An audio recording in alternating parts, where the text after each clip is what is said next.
When I married my husband, I thought I was joining a family. My in-laws thought they were getting something else. A built-in, free nanny, my mother-in-law liked to joke. Jason really picked well. Why pay for daycare when you marry one? They said it in front of neighbors, church friends, anyone who would laugh. Meanwhile, every time I asked about finishing my degree or picking up extra shifts at the nursing home where I worked, they'd roll their eyes and say, "You can wipe old people anytime. These grandbabies need you." Years later, after a decade of free nanny duty, late-night classes, and promotions, I was no longer their exhausted daughter-in-law, doing double shifts. I was the licensed executive director of a respected assisted living home. And the day a hospital discharge planner called asking if we had space for a couple named Donna and Rick Walker, my in-laws, I realized life had just handed me the most poetic full circle I never asked for. This is how the woman they treated like unpaid childcare became the director of the home that admitted them. When you start your marriage being referred to as a good babysitter, you should probably see the red flag. I didn't. My name is Kayla. I married my husband, Jason, when we were both 24 and convinced that love and hard work could paper over any family drama. Jason's parents, Donna and Rick, were the loud, opinionated type. They hosted most holidays, ran every conversation, and had very specific ideas about what wives and husbands were supposed to do. Jason was the oldest of 3 boys. According to his parents, that made him the leader and me lucky to have such a provider. Never mind that his first job out of college paid barely more than mine. At our engagement party, Donna clinked her glass and said, "Here's what I love most about Kayla. She's so good with kids. Jason's future children are going to have the best full-time mom. No need for daycares in this family." Everyone laughed. I smiled tightly and said nothing.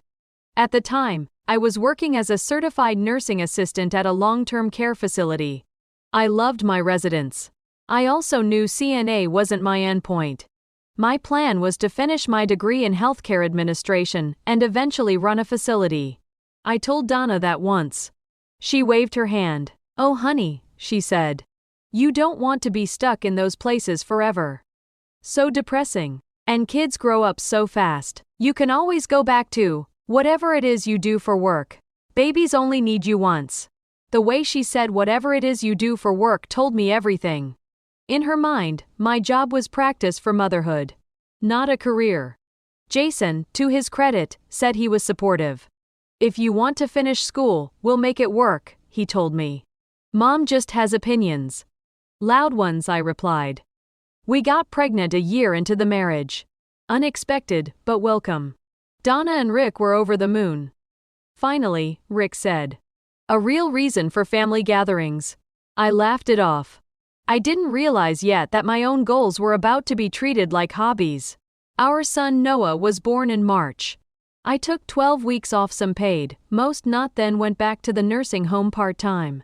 We couldn't afford for me not to work at all. Daycare costs were brutal though. Jason's salary covered rent and food, barely. That's when Donna made her big offer.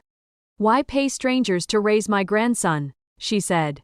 "I'm home most days. Bring him to me. I'll watch him for free. It's what families do." It sounded. We accepted. At first, it worked. I'd drop Noah off in the morning, do my shift, pick him up in the afternoon. Donna would hand me a list of everything he'd done: naps, meals, which cartoon he liked. Then the comments started. "You're always rushing off," she'd say. "He cries when you leave. Are you sure it's worth it for that little job?" When I mentioned taking one evening class a week to finish my associate's degree, she stiffened. "Ugh," she said. "Evenings are when Jason can see his son. If you're at school, guess who ends up helping with the baby? Us. You can't expect us to cover everything." I tried to compromise. Online classes. Studying during naps. Working every other weekend to free up weekdays. But no matter how I arranged my schedule, the message was the same. Any hour I wasn't physically with Noah or available on call as a daughter-in-law was selfish. The free nanny jokes ramped up too. At church potlucks, Donna would say, loud enough for tables around us to hear, "Jason chose smart. Why spend $1,200 a month on daycare when you marry a good nanny? I get all this cuddle time, and it doesn't cost him a dime. People would laugh and say, "You're so lucky, Kayla. Built-in childcare." Lucky. Sure. Lucky that my time, skills and plans were treated as an endless free resource. When our second child, Emma, was born, things got worse.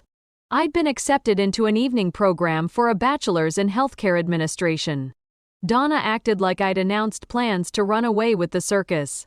"You're going to abandon 2 babies to go sit in classrooms," she demanded. "For what?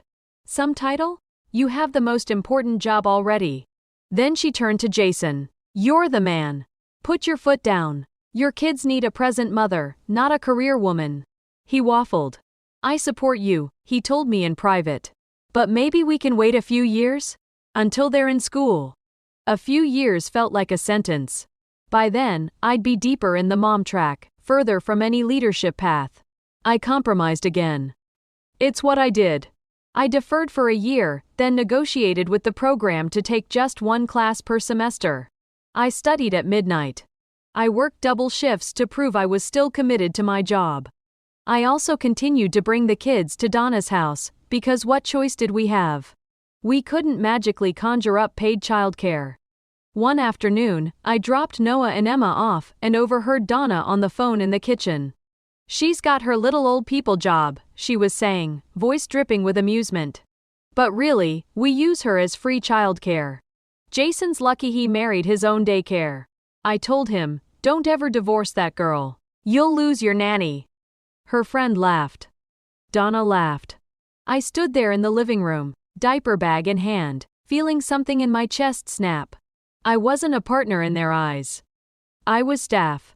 Staff that didn't get paid or respected. That night, after the kids were asleep, I told Jason exactly what I'd heard. He winced. "Mom can be a lot," he said. "But you know she loves the kids. She's just joking." "Jokes are supposed to be funny," I said. "That wasn't a joke. That was her telling someone I'm basically the hired help. A lot of families would kill to have grandparents so involved," he argued. "And a lot of grandparents don't use that involvement to control their kids' lives," I shot back. We fought. For the first time, really fought. The next day, I dropped the kids off anyway. Because work. Because bills. Because trapped. But something had shifted in me. I stopped asking Donna for favors. I treated our arrangement like a short-term bridge, not a permanent solution. And quietly, I started planning my escape. The first step was finishing my degree. It took 5 years of 1 class at a time nights, group projects squeezed into lunch breaks, and papers written with a baby monitor buzzing in the background. But I did it. Bachelor's in Healthcare Administration. Highest honors. Donna complained about missing bedtime on graduation night. "You didn't have to walk across a stage," she said. "They mailed diplomas, you know." I walked anyway. The second step was changing jobs. I applied for an assistant administrator role at a new assisted living community across town. They liked my mix of hands-on CNA experience and fresh administrative degree. The hours were better. The pay was better.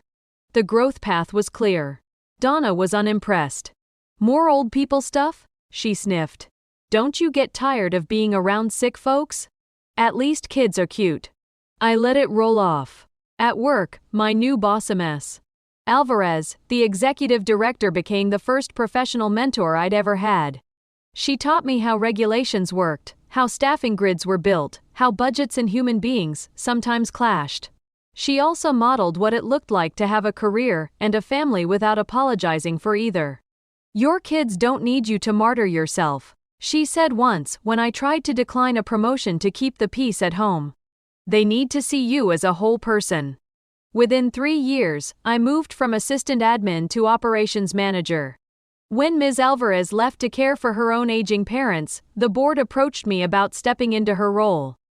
Executive director. Top job. I was 36. Donna's reaction? "More hours away from the kids," she said. "Hope it's worth it." Jason's reaction? More complicated. He'd grown too. He'd seen the toll his parents' expectations took on me. We'd had hard conversations, even tried counseling. He was still learning how to set boundaries with his parents. Decades of being the golden child don't disappear overnight, but when I told him about the offer, he surprised me. "You should do it," he said. "You've worked your butt off for this. We'll figure out the rest without dumping it all on you." "We?" I asked. "I'll change my schedule," he said. "We can look at after-school programs. Maybe pay a sitter like normal people." I laughed. "We might get disowned for that," I said. He shrugged. "Maybe we need some distance," he replied. We did. We pulled back from Donna and Rick's constant demands. No more calling me at 3 p.m. assuming I could pick up their grocery orders. No more last-minute "we're dropping the kids for the weekend, we got concert tickets." If they wanted time with the grandkids, we scheduled it. On our terms. "Ever since she got that big job, she thinks she's too good for us," Donna complained to anyone who'd listen. I stopped caring. Because the residents at my facility respected me. The staff did too. I was good at this. I implemented better training programs, improved food quality, fought with corporate for higher staffing ratios. We earned a state award for quality care. While my personal family life stayed complicated, my professional family felt steady. Then time did what it always does. Donna and Rick got older. Rick ignored his diabetes until a foot infection turned into an amputation scare. Donna brushed off senior moments until she left the stove on one too many times and set a potholder on fire. Jason and his brothers tried to convince them to downsize, hire help, anything. "We're not going to some home," Donna snapped. "Those places are where people go to die. Besides, we have family. That's what daughters-in-law are for." Jason, to his credit, finally drew a line. "Kayla is my wife, not your maid," he said. "And she runs a professional home, not a backup option for you to insult." They did what stubborn people do. Waited until the decision was taken out of their hands. One icy January night, Rick slipped on the front steps and broke his hip. Donna panicked, called 911, then followed the ambulance to the hospital in a borrowed coat. Jason called me from the ER waiting room. "His hip is bad," he said. "And Donna's blood pressure is through the roof. The doctors are saying there's no way they can go back to the house alone. They need assisted living. Maybe memory care soon." I sat at my desk, looking out at the snow-covered courtyard of our facility. "And?" I asked gently. "And everyone keeps dancing around the same question," he said. "Yours has great reviews. It's close. But Mom would rather, quote, die on the sidewalk than move into a place where you're the boss." I took a breath. "This isn't about her pride," I said. "It's about what level of care they need, what insurance covers, and what openings exist. I can give your siblings our info. They and the hospital social worker have to make that call. I can't." In other words, I wasn't going to recruit my own in-laws as residents. That would be a conflict of interest and a personal nightmare. The next day, our admissions coordinator knocked on my office door. "Hey," she said carefully. "We just got a referral from County Hospital. A couple needing assisted living, Donna and Rick Walker. They listed you as a family contact. Do you want me to redirect this? Policy said I could recuse myself from any direct decisions about family. But we were one of the only facilities in the area with 2 semi-private rooms available, close enough together for a couple. And purely clinically they really would be better off here than at some understaffed place 2 counties over. Follow standard process," I said. "Do the assessment. Treat them like any other referral. I'll handle any conflict questions with the board." An hour later, I walked into our intake meeting room for the pre-admission conference with the hospital's discharge planner. Donna and Rick were there, in separate wheelchairs. Donna's eyes widened when she saw me. "You have got to be kidding me," she said. "Tell them we're not staying here." The social worker, oblivious to our history, smiled brightly. "You're lucky," she said. "This is one of the best homes in the county. And Mrs. Walker, your daughter-in-law being the director means you'll have family nearby." Donna looked like she was chewing a lemon. "This isn't a home," she muttered. "It's a facility." Rick, groggy from pain meds, just grimaced. "Hi, Donna." "Hi, Rick," I said calmly. "I'm here today as the executive director." My job is to make sure anyone admitted here gets safe, fair treatment. That includes you, if you choose to come. She snorted. As if we have a choice, she said. They're saying I can't drive anymore. They're saying he needs help to the bathroom. Everything is you can't. The social worker explained costs, insurance coverage, therapy schedules. I stayed mostly quiet. When Donna tried to negotiate special treatment, if we have to be here. We want a private suite on the quiet floor, not near the memory care people. I stepped in. Our allocations are based on assessed need and availability, I said. We don't bump other residents because of family relationships. You'll be offered the same options as any other couple in your clinical situation. Her eyes flashed. So you won't lift a finger for us, she said. I'll do my job for you, I replied. Which is more than wiping old people, I promise. She flinched. Remembered. In the end, options and finances made the decision for them. Every other decent facility was full. The cheaper ones made even Donna nervous. They signed. It was my signature, as director, that made it official. Admission packets. HIPAA forms. Resident rights. That first week, they tested every boundary. They buzzed for staff constantly. Asked CNAs to fetch things from outside stores, then waved them off with a "you don't mind, honey, you're paid to help." I heard about it in our daily stand-ups. Your in-laws are challenging, one nurse said delicately. If they treat you badly, it's not because you have to take it, I told my staff. They are residents, not royalty. Follow policy. Enforce boundaries. Loop me in if they cross a line. When Donna complained to me directly, your girl refused to run to Walgreens for my special shampoo. He said, "We're not personal errand runners here. If you need something, your sons can bring it, or we can add it to our supply order at cost." She huffed. I used to watch your kids for free, she said. This is how you repay me. You used to call me your free nanny, I said evenly. Now you're surrounded by professionals I'm responsible for protecting. I won't ask them to do things outside their job because of our history. She didn't like it. But she learned, slowly, that her old tricks didn't work here. No guilting daughters-in-law into extra shifts. No manipulating staff with, if you really cared, you'd, the structure held. The funny thing was, away from the power struggle, they actually did well clinically. Rick liked physical therapy. Donna joined the art group and grudgingly admitted it was less awful than I expected. Sometimes, when I passed by the common room and saw them laughing at an old movie with other residents, I felt a strange mix of emotions. Not satisfaction at their decline. Relief that they were, finally, somewhere that didn't rely on unpaid women to keep them afloat. A few months in, Donna asked to speak with me privately. I braced myself. More demands, probably. Instead, she surprised me. She sat in my office, fidgeting with the hem of her cardigan. You run a tight ship, she said gruffly. People here, like you. Thank you, I said cautiously. I never thought much of these places, she admitted. Thought they were just warehouses for old people. But, you know what you're doing. I do my best, I said. She looked at me. Really looked. For the record, she muttered, I was wrong about a lot of things, about your job, about what real work is. It wasn't a perfect apology. But it wasn't nothing.